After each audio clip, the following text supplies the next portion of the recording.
रोज वापरात येणाऱ्या महत्त्वाच्या किचन टिप्स. नंबर 1. घरात बटर नसेल तर झटपट तुपापासून बटर बनवा. 1 वाटी तूप घेऊन त्यात बर्फ टाका आणि चिमूटभर मीठ आणि किंचित हळद टाका आणि फेटत राहा. 2 ते 3 मिनिटातच घरच्या घरी फ्रेश बटर तयार होईल. नंबर 2. अळूवडी खाताना घशात चरचर होऊ नये म्हणून अळूची पाने अगदी कोमट पाण्यात 2 ते 3 मिनिटे बुडवून ठेवावी. नंबर 3. मोड आलेल्या कडधान्यांना खूप लवकर वास येतो, तर मीठ लावून गरम पाण्याने धुतल्यास वास निघून जातो.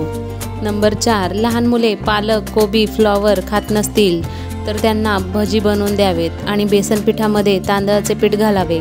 यामुळे भजी अगदी कुरकुरीत होतात आणि मुले देखील आवडीने खातील. नंबर 5. डोसा किंवा घावणे बनवताना नेहमी लोखंडी तवा किंवा काहीलमध्ये बनवावेत आणि चिकनच्या रस्स्यासोबत सर्व करा. खूप छान लागतात.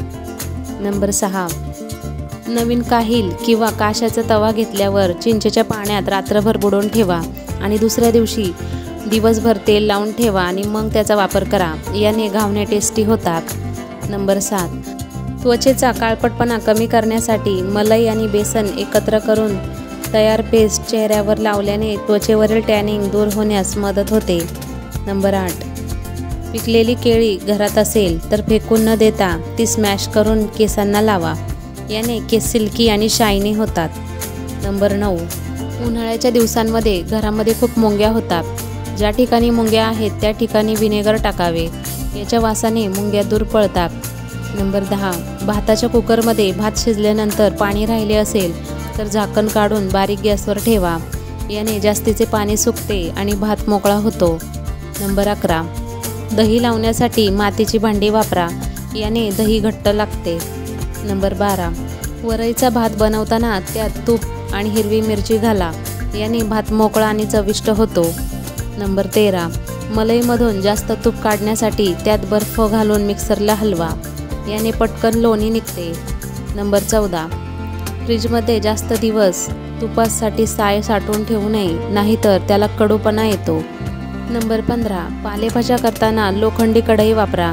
यामुळे आपल्या शरीराला लोह भरपूर प्रमाणात मिळते. नंबर 16. गॅसची शेगडी धुताना नेहमी वाटी उलटी करून बर्नरवर ठेवावी. याने बर्नरमध्ये पाणी जाणार नाही आणि पाण्यामुळे बर्नरला गंज लागणार नाही. नंबर 17. मेथीदाणे खाल्ल्याने मधुमेह आणि शुगर वाढत नाही, म्हणून फोडणीमध्ये किंवा शेंगदाणे लाडू बनवताना तुपामध्ये मेथीदाणे भाजून घालावेत. नंबर 18. दुधी भोपळा हा हार्टसाठी खूप चांगला असतो. तो भाजीच्या स्वरूपात किंवा धपाट्याच्या स्वरूपात खाऊ शकता. नंबर 19. त्वचारोग असेल तर ओवा व तुळशीची पाने एकत्र कुटून ते पाण्यात टाकून पाणी ढवळून घ्यावे आणि अशा पाण्याने अंगावर एका कपड्याने पुसल्यास गजकर्ण, खाज यावर आराम मिळतो. नंबर 20. जुनाट सर्दी असेल तर रात्री झोपताना हळदीची धुनी करावी व ती नाकाने आत ओढावी. यामुळे सर्दी पडसे आटोक्यात येईल.